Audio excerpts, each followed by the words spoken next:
I am doing this recording with you all to talk about, well, one, my existence as a black trans person in this white supremacist of a world, but as well to let you know about different ways in which you can give back, forms of advocacy, organizations to donate to, just honestly the best ways to support, to empower, and to promote black trans power. Two organizations that I absolutely adore are Glitz Inc., which is an organization created by Kaya Dorsho. She is an amazing black trans woman, and the organization just finished raising $1 million in order to secure a facility, in order to secure housing for black trans people in need. But as well, on top of it, they still need more funds in order to provide the beds, all of the other resources that go along with providing housing. And so, Glitz Inc., that's GLITS, yeah, no S. I'm dyslexic. Inc. And then as well on top of it, the Okra Project, which is providing community resources such as meals, such as resources, housing, healthcare, whatever young trans people, black trans people need. The Okra Project has been there, and so fully recommend donating as well as showing up in person, volunteering your time, getting to know the community because it's amazing to donate your money, and we definitely absolutely need the money because this is capitalism. But also, we need your time, your attention, your care, and the fact of just seeing black trans people as human beings. Housing is more than just the roof over your head, it's the ability to secure that housing in terms of rent, in terms of actually living with people who are not transphobic, who are not homophobic, people who actually affirm who you are as a human being. Because it's great to get somebody a roof, but if that roof is violent, abusive, and toxic, it's not really going to serve any positive purpose other than putting another trans life or queer life in danger. And so housing goes beyond just the small things that most people would associate with housing. So it's as well making sure that a lot of the young black trans youth actually have the opportunity for employment as well, so that way they can create their own homes and sustain their own homes. So when it comes to the housing situation and the housing crisis, for example, in New York City, the rent is so goddamn expensive. That is just for anybody across the board. It's an expensive place to live, but most of these places as well are gentrified. So in order to live in those areas, you're probably going to be white, you're probably going to be affluent, and then as well on top of it, you're probably not, you're raising the price of the market so that way if there was any black trans person who could possibly afford this, they can't afford it. And then as well, when they get there, it's not a community that embraces black trans people. It's the community that calls the police when the music is too loud. And so it's securing a cultural change, in my opinion, is what securing the housing, securing healthcare, all of it is because the housing market is just dehumanizing for any black trans person because typically what happens is our landlords are usually white men. Mine is a white man who's been very aggressive throughout the entirety of this pandemic, who at one point sent an email saying that we were evicted and we had 30 days to vacate the premises. And so it's so many different layers and layers to the housing crisis that require so many different perspectives and voices. So for example, my perspective is that of the black trans person in this world, and it's something where how to describe it's interesting trying to describe the housing crisis because there's so many different layers to it.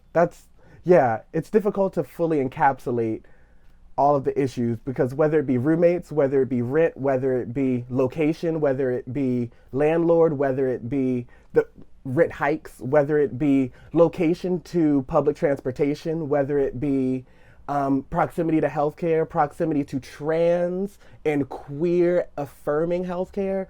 It's all the minute things that most cis white people don't have to think about when moving to a neighborhood besides like, oh, well, can we afford this? Every black trans person in the world has to think about this, plus all the different parts about, am I just going to get murdered for being who I am? So I hope that answered the question.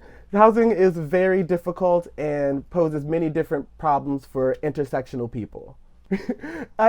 Whenever someone asks me a question similar to this, I always feel like it's so difficult to answer because it truly is every single facet of life is an issue for black trans people. And I say that in terms of even down to face masks.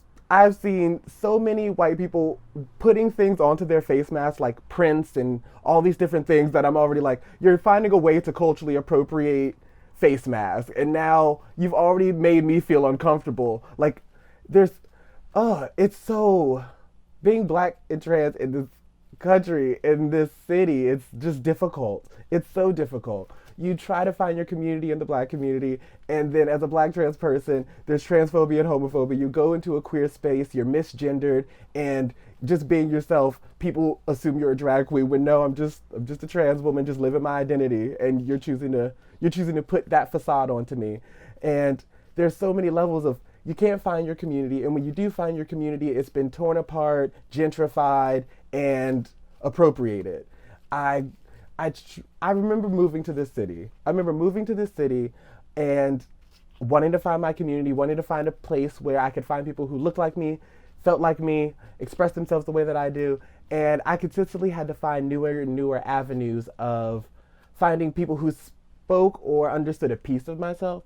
And it wasn't until, honestly, like about 6 months ago that I could really say I found my community of Black queer artists who I connected with, who were trying to create the community that I wanted, which was something that was honestly growing in spite of the white supremacy, growing in spite of the appropriation that's going on around us. And it's something that I treasure my community so much because I know that the city is working against it, the community works against it. There's so many different roadblocks that present themselves for us in society that we have to think about survival before we can even think about living.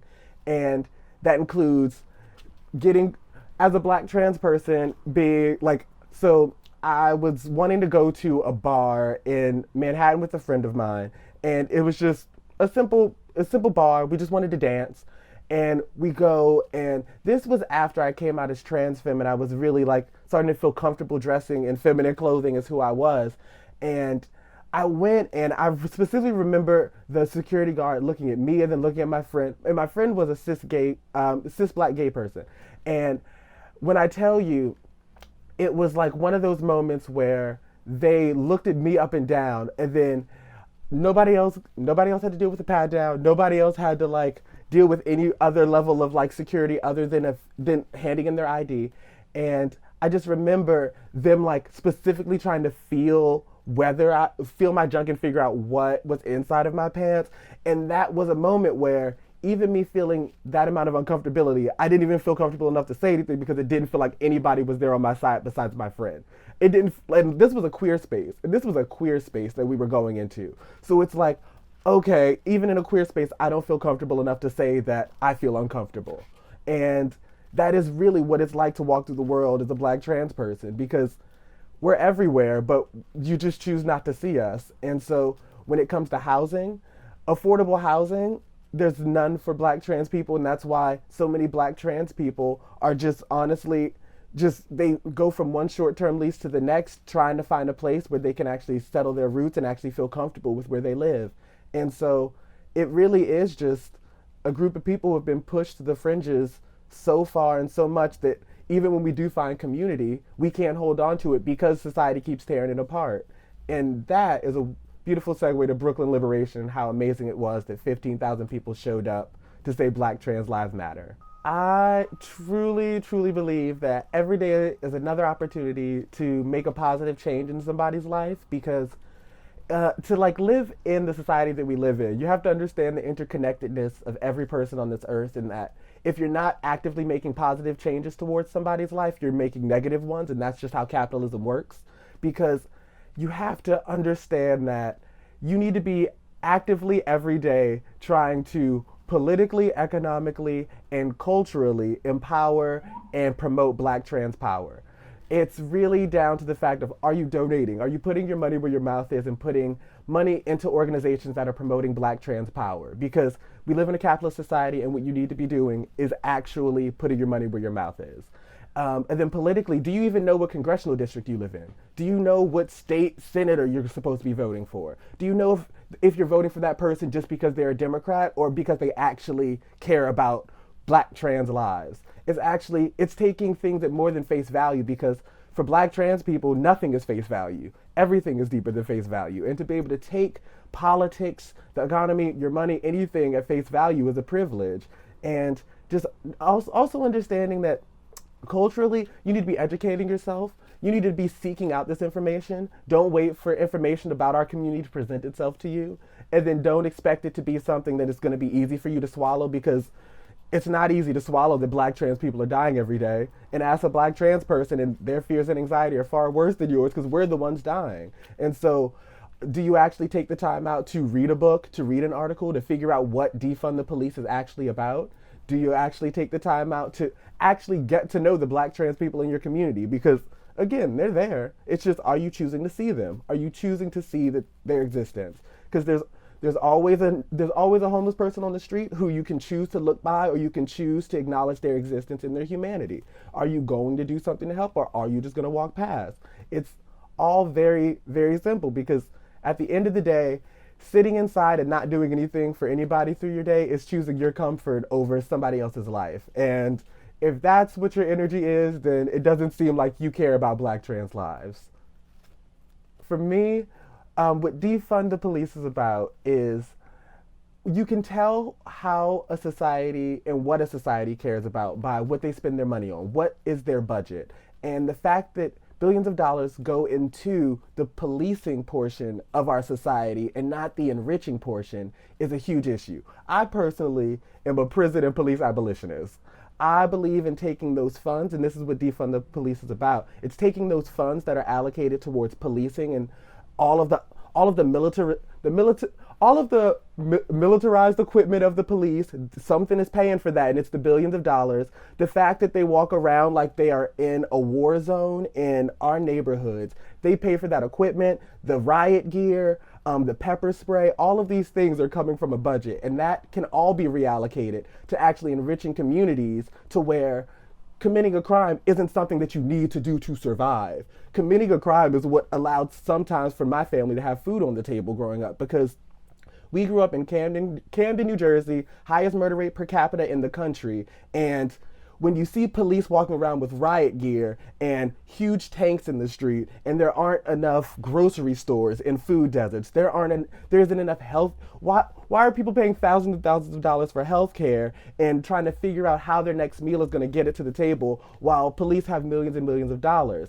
And that is what defunding it is, because putting money towards social work, putting money towards housing, affordable housing, free housing, putting money towards actually improving our healthcare system and making healthcare universal. All of the different things that are huge stressors, and all of the issues that truly are only exacerbated because of policing and not having the money towards the resources and the services that we need as a community. And so that's demilitarization and defunding the police go hand in hand. And abolition of the police goes like, it's like, this is defund and this is abolition. It's very, very close. I am on the side of abolition simply because why are we policing anybody?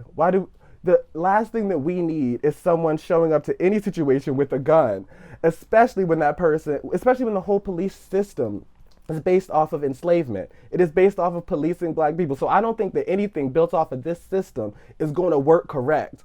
I don't think that people who would have thought of me as property, who would have thought of me as a trans woman as an abomination, to be the people who come up with how we should be running our communities. Same thing with the police system. The police system and the prison system are only offshoots and children of enslavement. That's all it really is. The same way the 13th Amendment never actually secured anybody's freedom from slavery. It just changed it from enslavement to imprisonment. So for me, all of these are rooted deeply, deeply, deeply in enslavement, and is inherently, if you're going to keep them, they are going to do nothing but be racist, promote nothing but violence and hostility towards black lives.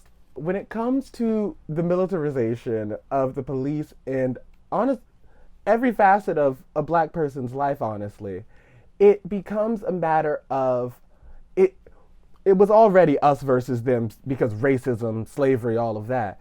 But it becomes a moment as the KKK is basically the police force, and now you've given them all of these weapons, all of this money. You've shown exactly who you support and what you want in terms of like what your power structures are looking like and your power dynamics. And so as a black trans person in my community, seeing a tank roll down my street, I see myself as your enemy. I see that whose life is going to be positively affected by this tank being in your neighborhood. And so it makes it even, it only adds to the violence. It only makes it feel like I need more weapons, honestly, in my house. I'm not necessarily here for like guns everywhere, but I'm like, black people getting murdered out here. Okay, if we're doing the Second Amendment, we need Black Panther style. It's the simple fact of, why are we militarizing the police force who is doing nothing but degrading our entire communities, instead of, if we're going to be enriching anybody, enrich the people in this community. If you think that weapons are something that are necessary, why are you keeping permits out the hands of black people, keeping permits out the hands of queer people? Because the only people who have any weapons or anything are white people. White people. Because if a black person has a permit, they still are going to be getting arrested, and there's no possibility of them not turning out like George Floyd or any of the black people who have been murdered before. And it makes me feel helpless. It makes me feel like, okay, this isn't even my community. This is a war zone. What type of black joy can possibly spring out of a place that has tanks rolling down the street, that has police officers pointing guns at protesters, that has tanks, that has all of these different aspects of a war zone? And when you go, say, to the Upper East Side, when you go to any of the white neighborhoods, when you go to Fort Greene, you're not going to find those tanks there. You're not going to find any. You're going to find flowers and bushes and kids running around without face masks. While we're over here worrying about COVID, we didn't get unemployment. Unemployment's not working. And at the end of the day, you leave out your house and you can't even walk around your own neighborhood without a gun being pointed in your face. It is absolutely one of the most devastating pieces of existing as a black person, is knowing that no matter what, there's a gun pointed in your face, whether it's a white person with a permit or the white officer rolling down the street in your tank. You are always seen as a criminal. You are always seen as illegal. You're always seen as less than human. And it just is completely reverberated throughout the entire police force, throughout the entire militarization of the entire militarization of every white structure, honestly. Because even when you think about just simply walking down the street in New York, if there is a wealthy business, for example, like Columbus Circle, the security outside of Gucci, the security outside of Chanel, the security outside of these places are all things that are telling you, you probably can't come in here if you're black because we are expecting you to steal something. And it's the militarization of every white structure. It's just the internalization of this racism, of slavery, is just, it permeates through to today, to every aspect. And there isn't a place outside of a black community, and honestly, in most black communities, they're still there. It's where you're not seen as a criminal. Because even when you walk down the streets in Bed-Stuy or Crown Heights or Flatbush, you walk past public housing that's primarily there for black people, and it looks like a prison. There are floodlights set up. There's always a police van waiting there because they're trying to tell you you are a criminal and we're expecting this behavior of you. It is, yeah, it really still, it gets at me because you can't go anywhere without feeling as if, am I doing something wrong? Am I really doing something wrong? I'm being gaslit while at the same time having a gun pointed at my face. It's oh my gosh, it is so draining. It is so draining. I would be so down to get a taser. I'd be so down to get a weapon. I would be full to do the Angela Davis, let's get a permit and feel safe. But it's like, and that'll be the next reason why a police officer says something to you or pulls you over, does something. It's there. You're damned if you do and you're damned if you don't. You're damned if you do and you're damned if you don't. Because even when it comes to protecting ourselves, it's like, even that is racialized. Even that is racial. Because, oh my God, it just, I have a friend of mine who's from just outside of Atlanta. Lily was just telling me how the small little town that he's from they held a Black Lives Matter protest. Like in their small town of like 50,000 people, they got together and did it. But the KKK got their own permit. They showed up in double their size and was taunting them the whole time right next to them with guns and with weapons. And it's like, yeah, and if any of the black people in that crowd had a weapon, that would have been the only thing you heard. That would have been the only thing. And then the next thing you know, every black person with a weapon is demonized. And Oh my gosh. Because I look at it and I see the same struggle that Angela Davis fought. I see the same struggle 50 years ago, and then 100 years ago, and then 150 years ago. And it's, oh my God. The fight never ends. The fight never ends. White people are resilient and I need them to stop. I've been marching since I've been marching since 2014 when after Trayvon Martin, and because that was my, I believe that happened my freshman going into sophomore year of college, and I've been marching ever since simply because it the least that I can do as like I'm a black trans person, but I am still there are still so many levels of privilege that I have. There are black trans disabled people who I don't have to worry about how I'm getting to and from the protest and how I'm going to manage at the protest.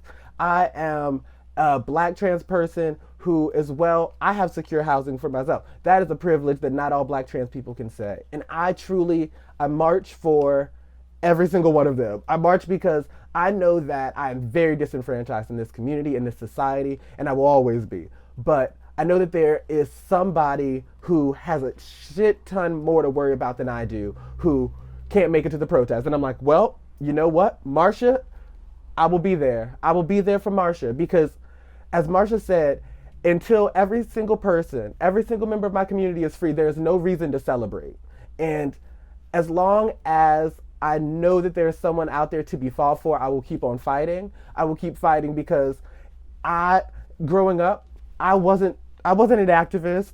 I knew about disenfranchisement. I knew I was black. I knew about all the different layers of disenfranchisement and inequality in this world. But it was the moment that I realized that my voice mattered. It was the moment where I realized that, hold up.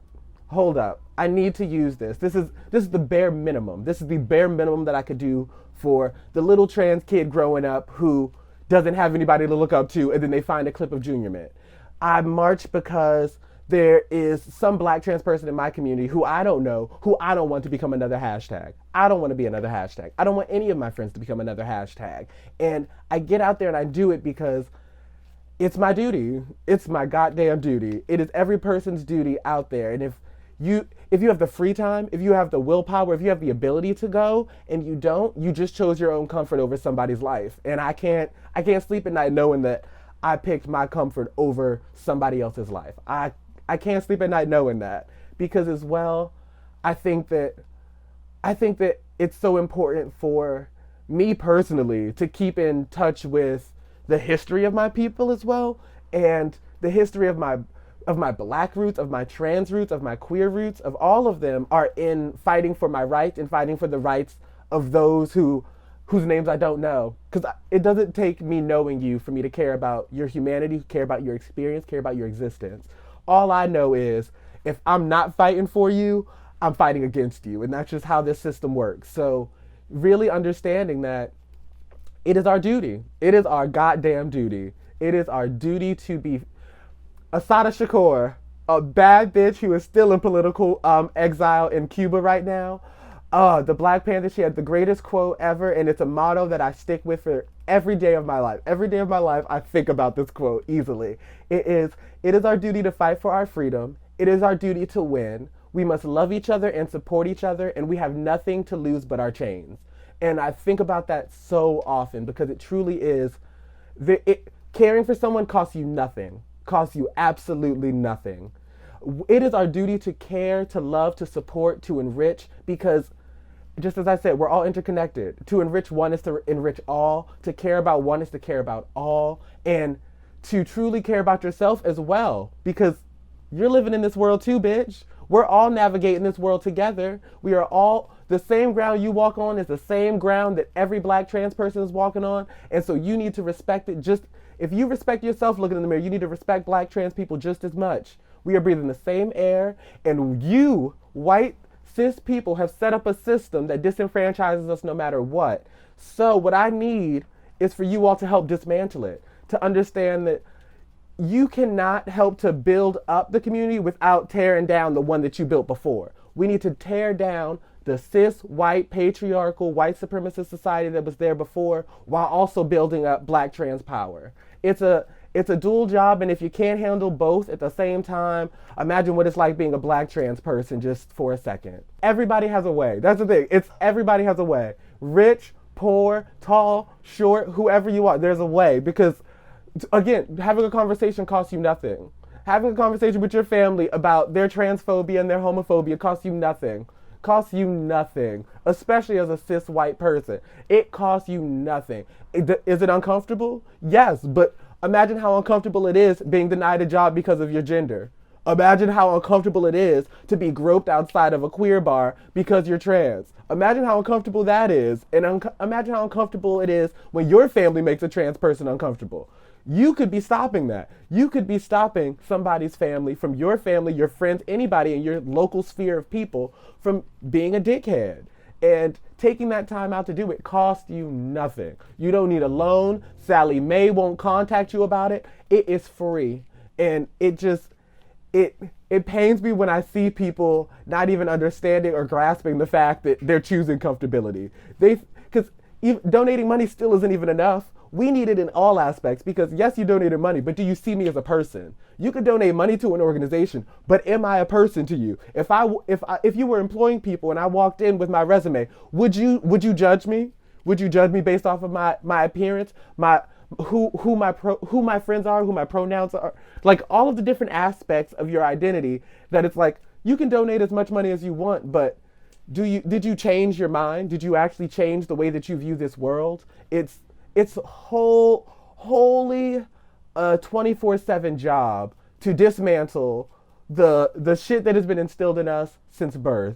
And yeah, boom, period, semicolon. I would say my call to action for anyone who is watching this is to understand that every day is another chance, another opportunity to grow into a better person, to grow into a more sensitive person, to grow into a more empathetic person, to grow into a person who is truly supporting and promoting Black trans power. Because whether you know it or not, whether you know the history or not, whether you know the lineage of beautiful Black trans people or not, everything that we experience, the freedoms we have, the joys, the loves, the ups and the downs, are rooted in the work, the protest, the activism, the love of the Black trans community. And to acknowledge that, and to grow from that, and to let that seep into your perspective into this world is going to be something that we need moving forward. We need you to understand that you are not separate from the Black trans community. You are not separate. Do not for a moment think that you are separate, that you can look at us as the other people over there. We are your neighbors. We are your bodega owners. We are your entertainers. We are your doctors. We are everything. We are everything and more. And you need to understand that, and you need to understand that economically, culturally, and politically, you need to be promoting Black trans power. There are a lineage of Black, queer, trans people at Stonewall, from Miss Major to Marsha P. Johnson to Sylvia Rivera to Stormy, and all of them were the people who stood up and fought back against the police in that riot, but as well on top of it, continued the legacy of queer liberation, actually including Black and trans voices into the narrative, despite the fact that cis white people did end up pushing the voices out, and we're fighting to get them back now with Reclaim Pride, okay? As well, on top of it, Bade Rustin, oh my God, a confidant, a friend of MLK, helping to plan protests and marches during the civil rights movement.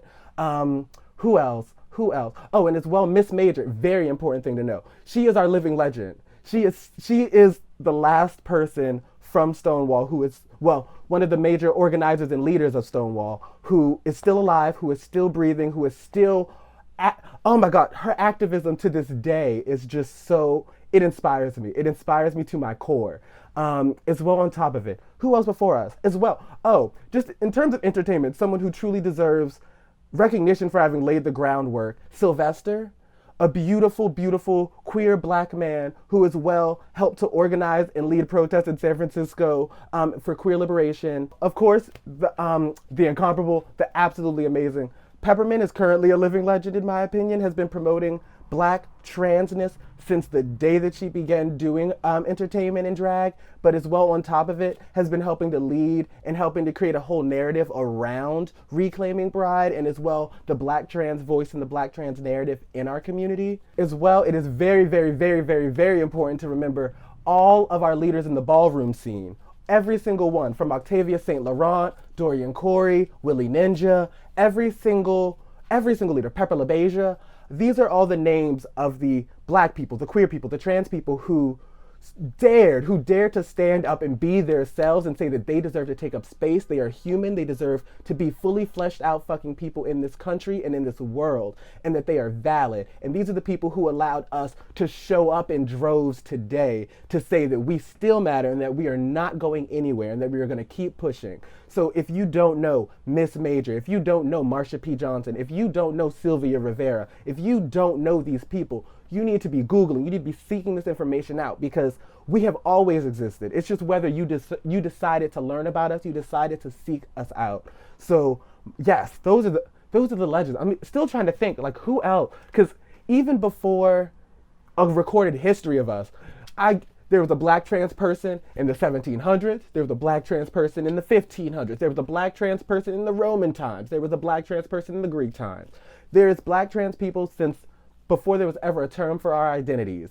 And that is what we need to understand. And we need to understand that Black trans people have been pushing us forward for eternity. They will keep pushing us forward. And we need every last Black, queer, trans person in our community to keep being themselves and keep pushing. Because who knows who the Marsha P. Johnson of today is going to be? Who is going to be the person who pushes us and launches us into the next generation that we didn't even know that we needed to push towards? So those are our legends. Those are our icons. And it's very important to remember that not all icons are the people who get written down, because oftentimes the people who we get to learn about are even some of the people, like, who's Marsha inspired by? That's what I want to know. I want to know who inspired Marsha. That's what I want to know. All the stories of all the lost Black trans people as well, and all of the lost queer people as well.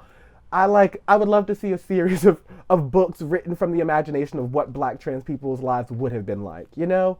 That's just a weird segue and a weird tangent. But yeah.